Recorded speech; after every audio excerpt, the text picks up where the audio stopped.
mission to broaden the horizons.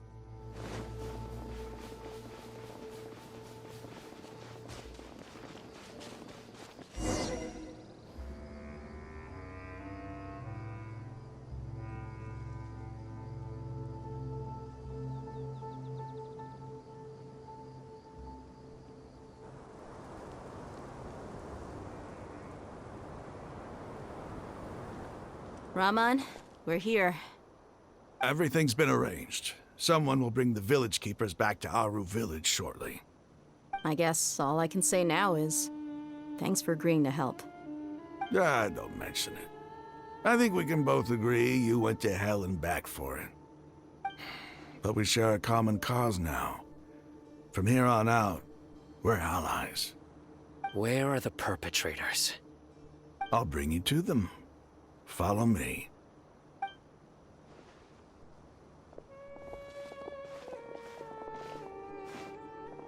So these are the people who kidnapped the village keepers. Oh no, it's the scribe! There's no need to yell. No one can help you now. We've been all over the desert trying to find you! That's right.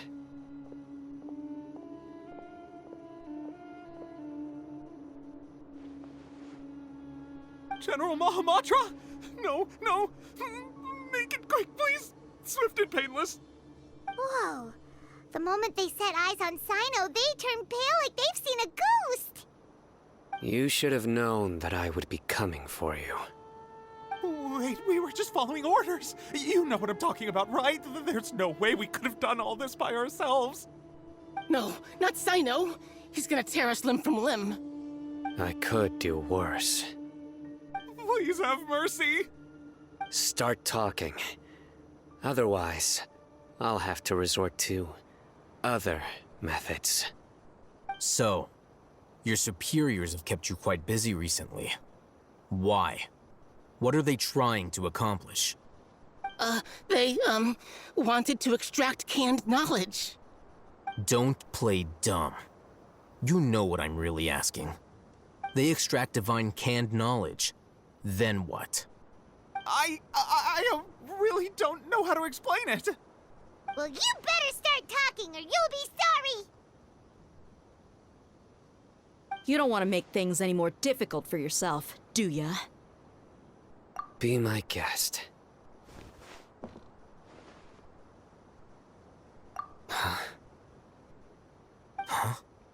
Uh-huh. That sure didn't sound like a fancy metaphor or anything. You're serious, aren't you? How did you know? There's no use hiding it now. Yes, you're right. The Academia is working on an important and potentially world-changing project. They are creating a new god. A god that will belong to them and to the people of Sumeru. It may seem as if Sumeru's academics are thriving, but ever since the death of Greater Lord Rukkhadevata, scholarly breakthroughs have been few and far between. The withering of Irminsul has been getting worse recently. The sages have tried everything they could think of, but nothing's worked. I'm always hearing them say things like, if only Greater Lord Rukkhadevata was still with us. Continue. And then, someone from the Fatui showed up. They called him the Doctor.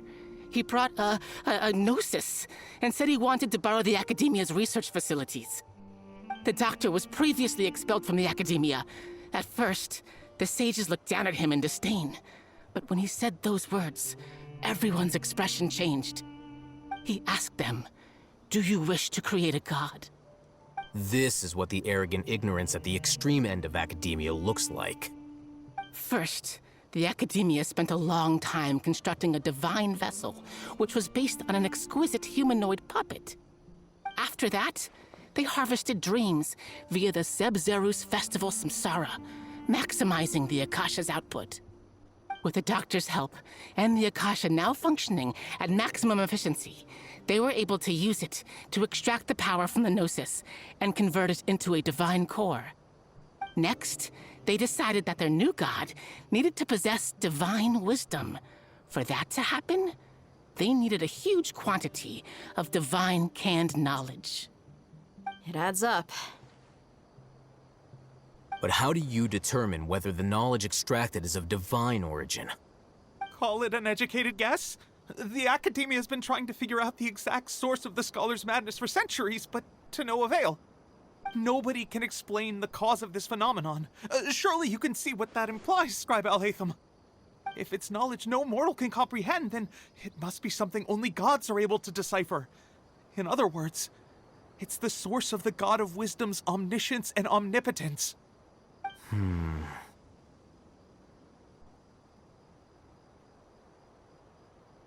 You must have noticed by now. The Academia doesn't care about who their god is.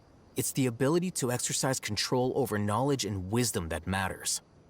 It is as if they are cursed with a desire for omniscience and omnipotence that burns in their blood. Some organisms demonstrate phototaxis, and thus orient their entire lives in respect to sources of light. For the sages, their only source of hope is the existence of a deity who embodies the acme of wisdom. This is but a form of phototaxis. For many scholars, the absence of a god of wisdom means stumbling in the darkness for the duration of their lives. Then what does Lesser Lord Kusanali mean to you? Is she not a true god present in this world? If you already have a new god, why try to create another one? From the beginning, the Academia has never treated her as a god. When the Academia first discovered Lesser Lord Kusanali, the newborn god of wisdom, the sages hoped that she would be as wise as Greater Lord Rukkhadevata. But upon evaluation, they found that at the time she possessed no more intelligence than any ordinary human child. The sages never had a ruder awakening. This forced them to accept that Greater Lord Rukkhadevata had indeed passed away. Not to mention that Lesser Lord Kusanali's gnosis had been used to power the Akasha this entire time. By herself, she has neither an Archon's raw power, nor the spectacular insight expected of a god of wisdom. Slowly but surely, people began to forget about her existence. So, this is the path the sages have chosen.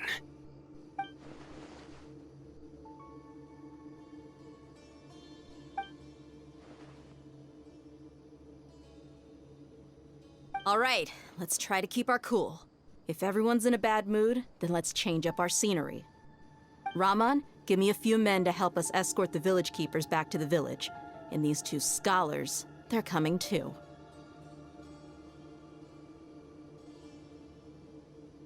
Sure, as you wish.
The village keepers you found have all been returned to their homes, and each one has a dedicated caregiver to look after them. The two new scholars are being kept under close supervision, too. Really great work, everyone. The atmosphere is so heavy.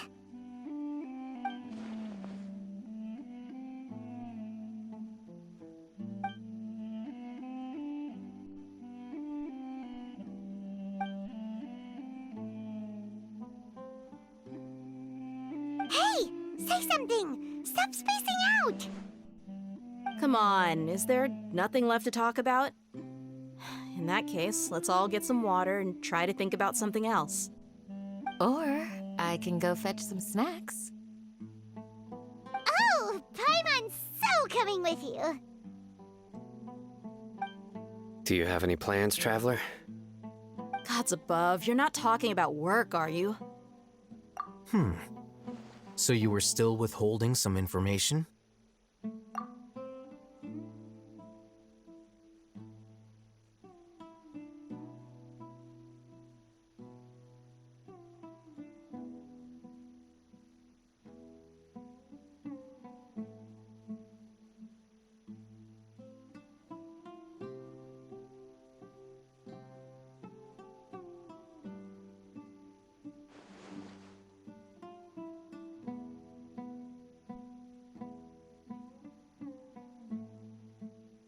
Even though we lived through all of this firsthand, it still feels super surreal to hear you talk about it again. What a whirlwind of a story. I felt like I was holding my breath the whole time. It seems like there'll be more issues to face in the days ahead than I'd anticipated. Still, now's a good time to make our next move. Now that Ramon's joined us, we'll be an even stronger team. It's time to make a plan. Indeed. These events are a flagrant transgression of the rules in every sense. We cannot allow it to continue. So, everyone, are we on the same page? Crush the sages and rescue our god. That is our ultimate goal. Well, let's brainstorm a little more about what other resources we can draw on. The next time we gather here, we must have a solid plan. Yep, it'll work out for sure.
Has everyone arrived? Everyone is already waiting inside. Well, what are we waiting for? Let's join them! Please, wait a moment. Before attending the meeting, I hope you can promise me one thing. What do you need?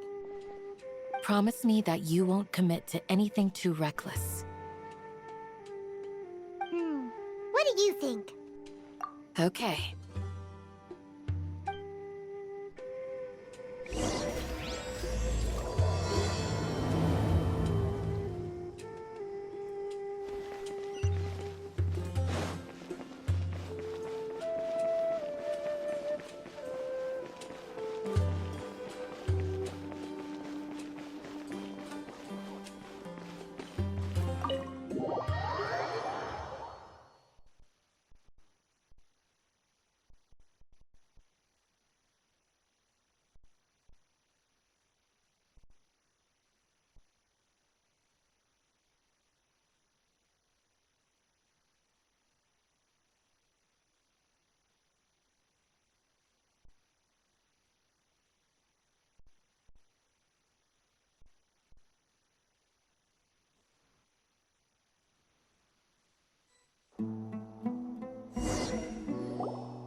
gets here so early? But why isn't anybody talking? We already discussed things a bit. Hey, where have you been? I've missed you two. Are you ready? Very well.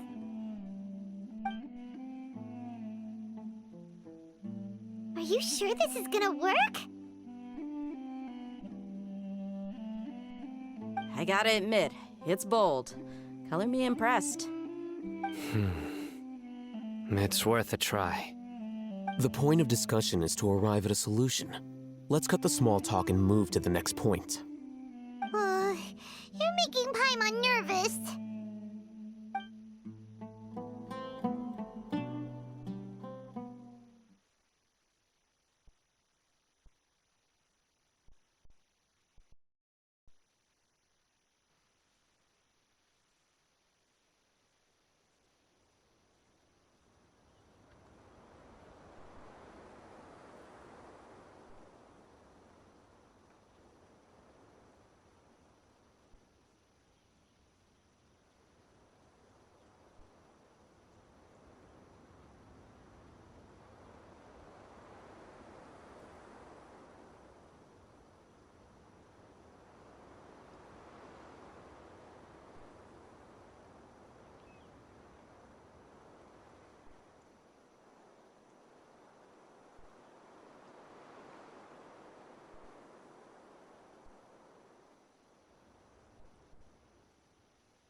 You're finally done. I have some other stuff to take care of. Catch you all later. Come on, don't give me that face. I know what you're going to say. I'll be careful. That's what I wanted to hear. Take care.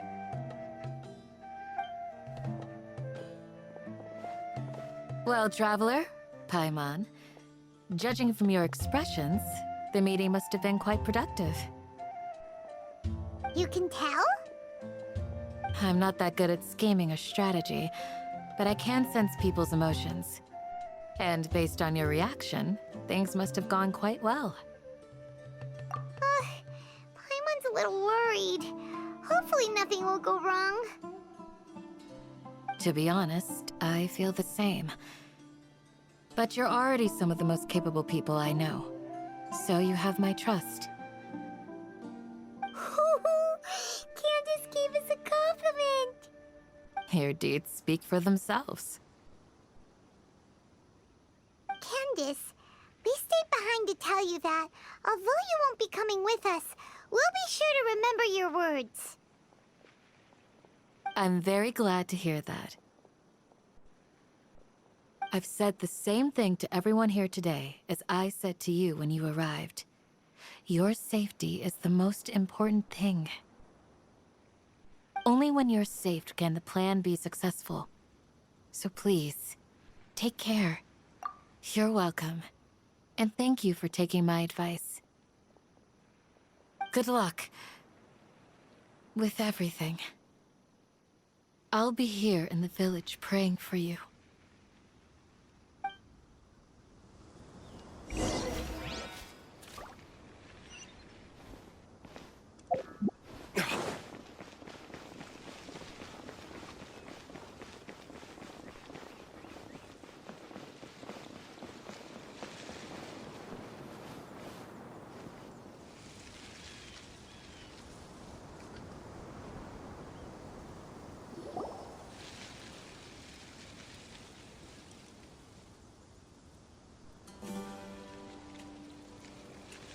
Sounds good. I'll go make some preparations. Okay. I'll hit them. Have you finished saying your goodbyes? Yeah. Also, Candace told everyone to be careful. Yes, she did. But I think my point also bears repeating. Our plan is not child's play. We won't be able to achieve anything if we're simply careful. We must go beyond that and fully commit ourselves to it. I hope this is clear to you. Huh? Shouldn't you be saying something more cheerful to boost our morale right now? Didn't we already do that during the meeting? You can never have enough words of encouragement. In that case, Candace can cuddle you to your heart's content while I continue to remind you of the seriousness of our situation. We all have our jobs to do, after all. It's like how some people can be put in charge of logistics while others will fight on the front lines. Speaking of the front lines, you don't look anything like a soldier. Well, of course. Compared to the mercenaries, I'm merely a feeble scholar. But the advantage of not being a mercenary is that I get to stay in a safer place and offer my strategic insight. Just think about that mercenary who lost his mind. Mercenary groups are facing constant danger every single day. Well, being a scholar is also a high-risk occupation, and you are a scholar. I'm not like the rest of them. Even among members of the same species, some will exhibit far more potential than others. This guy. Paimon still remembers when those mercenaries in Port Ormos called you a lunatic. All intellectuals are lunatics in the eyes of fools. I'll take that as a compliment. That reminds me. Do you remember the record we saw in the King Deshret ruins? It mentioned forbidden knowledge. You have a good memory. Forbidden knowledge has the power to drive people insane, but this fact has never been shared with the public. Even I, who has worked in the academia for some time, was never once informed of this. I think those mad scholars and mercenaries we encountered may have all fallen victim to the corrupting qualities of forbidden knowledge. But the academia has always held a different view. They have always believed that symptoms of madness are a side effect of human contact with divine knowledge as mere mortals. Come to think of it, perhaps the academia has also never understood the true nature of forbidden knowledge, and thus always approached the issue from the wrong direction. The Withering, Elazar, and the sandstorms. Don't you think what is happening right now across Sumeru is rather similar to the forbidden knowledge pollution that occurred in the desert thousands of years ago? But Paimon thought that Irminsul's disease is what caused the withering in the sandstorms.